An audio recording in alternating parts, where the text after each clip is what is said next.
Story recapped here. Today, I'm going to explain a comedy, drama, and fantasy film called About Time. Spoilers ahead. Watch out and take care. The Lake family resides in harmony at their house by the sea. There's the ever-busy mother, Mary. The always active father, James. The charming yet absent-minded uncle, Desmond. The awkward son, Tim. And the free-spirited daughter, Catherine or Kit Kat. Every year, they host a New Year's Eve party with family and friends. At this year's party, Tim navigates through the crowd feeling awkward and dragged around by his friend, Jay. During the countdown to the new year, a girl he's been dancing with, Polly, leans for a kiss, but he shakes her hand instead, leaving her disappointed. The following day, Tim wakes up, overwhelmed with embarrassment and a terrible hangover. He's called into his father's study. James, his father, then tells Tim that he's about to share with him a secret that he's never told anyone before. According to James, the men born into their family, including Tim, can travel back in time, but it's limited to their own lifetime. They cannot go to a past they didn't experience or a place they've never been to. To do this, they must go to a dark place like a large cupboard and think of the place and time where they want to be, and they'll find themselves there. Unsurprisingly, Tim thinks this is a joke. He shakes his head at his father, thinking that he's pulling his leg. To prove that it isn't true, Tim goes inside the closet and thinks of the New Year's Eve party last night. After a few seconds, he comes out of the closet and is surprised to see himself dressed in his clothes from yesterday. Music and conversations echo from downstairs. He heads down and is immediately pulled by Jay, evading a table that he previously knocked over. At the countdown, he kisses Polly, who reacts giddily. Afterward, Tim goes back into the closet and travels to the present. Realizing that the time travel is real, he listens to his father's experience about the ability, discovering that it's how James seemingly had a lot of time for them. James advises Tim not to use the ability for money or power, so Tim decides that he'll use it to find love. That summer, Kit Kat invites her boyfriend's cousin, Charlotte, to stay at the beach house for 2 months. As the family sunbathes with their guest one afternoon, Tim hopes to get on Charlotte's good side. Seeing an opportunity, Tim agrees to put sunscreen on Charlotte's back but ends up spilling the bottle on her. Feeling humiliated, he travels back in time and acts more casually and carefully about it. Throughout the summer, Tim attempts to impress Charlotte but fails each time until it is too late. And then finally, it's Charlotte's last day in the house. On the evening before she leaves, Tim hopes to confess his feelings for her but is instantly shot down before he could, discovering that Kit Kat already warned Charlotte that he might do this. Charlotte wonders if things would have turned out differently if he'd talked to her before her last night at their home. The thought gives him an idea. Tim travels back in time to confess to Charlotte in the middle of summer. But this time, Charlotte tells him to ask her again on her last night at their home. This confirms that he never had a chance with Charlotte, no matter what. Tim finally gives up on pursuing her. The day after Charlotte left, Tim leaves their home and moves to London, where he stays with James' friend, Harry. Tim is excited for the new chapter of his life ahead but is disappointed to learn that Harry is a short-fused playwright. In the first 6 months, Tim hasn't had any luck in romance, finding that his career as a lawyer acquaints him mostly with other men. His luck turns when one night, Jay takes him to Don's Le Noir, the restaurant where the guests dine in total darkness. Here, they are seated next to a woman named Mary, and her friend, Joanna. In the darkness, Tim and Mary get to know each other and have a great time. After dinner, Tim and Jay finally meet the girls face to face. Tim is stunned upon seeing Mary, and it's pretty evident that sparks have flown as the couple lay eyes on each other. She gives him her phone number before parting ways. Tim walks back home with a skip in his step, only to be welcomed by Harry's angered growl. The opening of his play was ruined by the lead actor forgetting his lines. Wanting to make things better, Tim goes back in time and joins Harry in the theater just before opening night. He approaches the lead actor, Tom, and convinces him to practice his lines. This works. But then another actor forgets his lines instead. Tim goes back in time again and helps him out. The play turns out to be a success. However, when Tim checks his phone, he realizes that Mary's number is no longer there. His travels in time had erased his lovely evening with Mary. Feeling distraught, Tim joins an ecstatic Harry for breakfast the next day. Harry shares the newspaper where Tim finds an ad for a Kate Moss exhibition in the city. Remembering that Mary is a fan of Kate Moss, he spends the week at the exhibit, hoping to run into her. After a whole week, Mary finally walks in, and Tim nervously approaches her.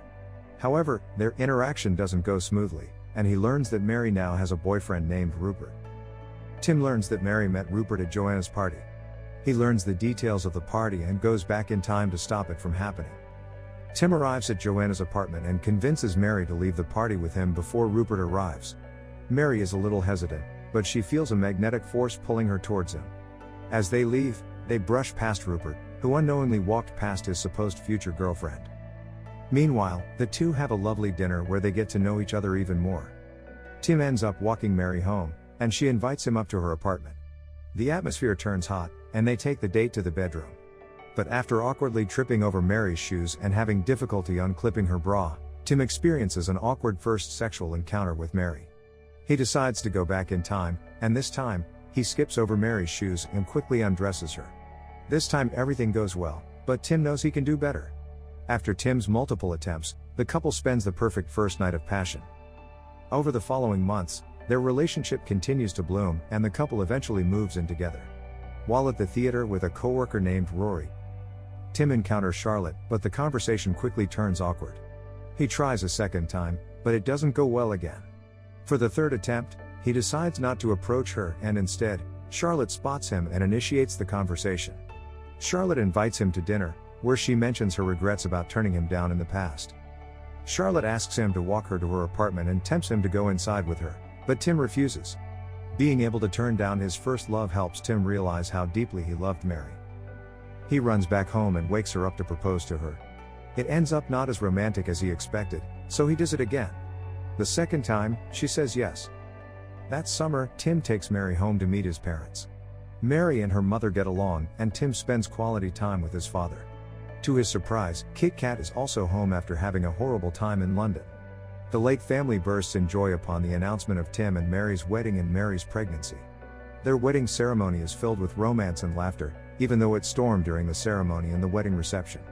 The tent is torn and blown by the wind, and so everyone is forced to take cover in the house. Tim goes back in time and switches his best man when Rory, Harry, and Jay mess up their speeches until finally, he chooses his father. Months later, Mary gives birth to their daughter, Posey.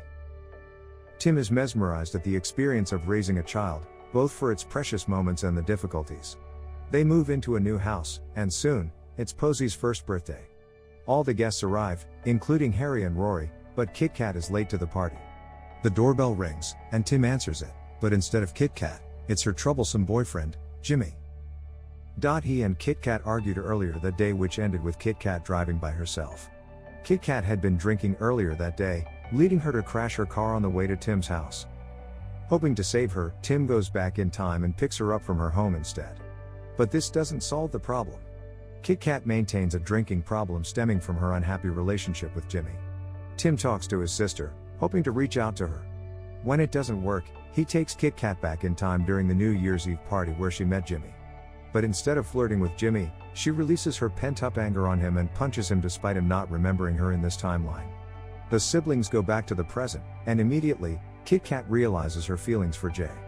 This time, she dates Jay instead, and their relationship turns out better than she had with Jimmy. Having saved his sister's life and happiness, Tim heads back home but finds that he has a son instead of his daughter, Posey. The sudden realization makes his heart sinks. Immediately, he goes into a cupboard and goes to the past when his son was born to talk to James. James confirms that any change he makes before his child is born is likely to result in a different child being conceived. If he wishes to keep Posey, he can never change anything that happened before she was born. Unable to accept losing the daughter he knew, Tim goes back again in time to undo the changes he made to Kit Kat's life and allows her car accident to happen. With Kit Kat in the hospital, Tim and Mary stay by her side until she recovers. Their support leads Kit Kat to decide on changing her life for the better. Remembering the alternate timeline when she's happy with Jay, Tim suggests for Kit Kat to start seeing him. Arriving home from the hospital, Tim relishes in his daughter's presence. Their happiness inspires him to have another child. Despite Mary's protests at first, they conceive their son 2 years later. One evening, Tim helps Mary prepare to meet her company's best-selling author, but they accidentally leave Posey downstairs, where she destroys the manuscript from Mary's office. Tim wants to use time travel to fix it, but their night is interrupted by a call from his mother, announcing that James has been diagnosed with terminal cancer. Tim, Mary, and Kit Kat visit the beach house where Tim talks to his father. Their time travel cannot undo his cancer without risking Tim and Kit Kat's births. In the end, time travel cannot fix everything life throws at them. James gives Tim what he deems is a far more important lesson for their ability. The first is to go through life as normally as possible, with all the everyday tensions and worries. Secondly, after he lives the day once for the first time, he should go back and relive moments of his life while paying attention to how sweet the world can be. Tim follows his advice and finds happiness in both the mundane and the special moments in his life. However, there are still days that he doesn't wish to relive, such as the day his father died. Not ready to say goodbye, Tim travels back in time to visit his father while he's still in good health. After James' death, Tim is comforted that he can still visit his father back in time whenever he misses him. One day, however, Mary decides that she wants a third child. Tim hesitates, knowing that having a third child will disable him from visiting his father again. With much thought, he lets go of the past and decides to carry on with the future. He then agrees to have another child. Months later, Mary is heavily pregnant and will be giving birth soon. This is Tim's last chance to visit his father in the past. He goes back in time and plays table tennis with his father for the last time. Seeing the sadness in Tim's eyes, James realizes that it is their last time together. He accepts this and lets him know that he agrees with his son's decision. As a treat, they both travel back in time to when Tim was a young boy. Both in better health and with more energy, James and Tim run and play by the beach for the last time. Tim says his final goodbyes to his father and returns to the present time when his third child is born. Years pass, and Tim continues with life normally, spending both the laughs and tears with his family. He has completed his family with Mary, while Kit Kat also gives birth to her child with Jay. One morning, he allows Mary to sleep in and prepares breakfast for his kids, relishing their presence. Tim decides to never time travel again, living each day as if it's the second time he's lived it. This time, he focuses on appreciating life, from the big events to the smallest details. Subscribe to watch more videos like this. Turn on notifications. And leave a like, it really helps the channel out. Thank you for watching.